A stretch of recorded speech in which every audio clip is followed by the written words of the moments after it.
আমার শ্বশুরবাড়িতে তো ধানের কাজ করা হয়। আর এই ধান শুকানোর জন্য তো অনেকটা বড় চাতাল রয়েছে। তা বাদেও বেশ খানিকটা জায়গা রয়েছে। সেখানে জানো তো সারা বছর কিছু না কিছু সবজি লাগানোই থাকে। আর এই শীতে তো অনেক সবজিই লাগানো হয়েছে। আর আজকে এই যে পুঁইশাকের ডগা কাটা হয়েছে, সেজমারা পাতাটা নেবে না, তাই জন্য আমি ছাড়িয়ে নিচ্ছিলাম। আর ঠাকুমা ২ ঘরের জন্য ডাঁটাটা কেটে দিচ্ছিল।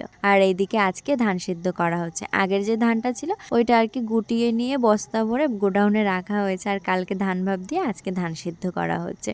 মেজমা বেশ কয়েকদিন হয়েছে বাড়িতে নেই, তাই জন্য ও আজকে একটু ধানের কাজ করে দিচ্ছে। আর এদিকে স্নান করে চলে এসেছি রান্নাঘরে। সকালে যে পুঁইশাক পাতাগুলো কেটে নিয়েছিলাম সেখান থেকেই কিছুটা পাতার বড়া করে নিয়েছি। সকালে খাওয়া দাওয়া করেছি ওই পুঁইশাক পাতার বড়া, আর সেদ্ধ সেদ্ধ করা হয়েছিল, তাই দিয়ে সবাই খাওয়া দাওয়া করেছি। আর দুপুরবেলাতে এদিকে রান্না বসিয়ে দিয়েছি। দুই উনুনেই করছি যাতে তাড়াতাড়ি রান্না বান্না হয়ে যায়। মেজমা বাড়িতে নেই, তাই জন্য আর কি মা বাইরের কাজটা বেশি করছে, তো ওই জন্য আজকে আমি রান্না করছি। তো দুপুরে রান্না বান্না হয়ে যাবার পরে এখন সবাই দুপুরে খেতে বসেছি।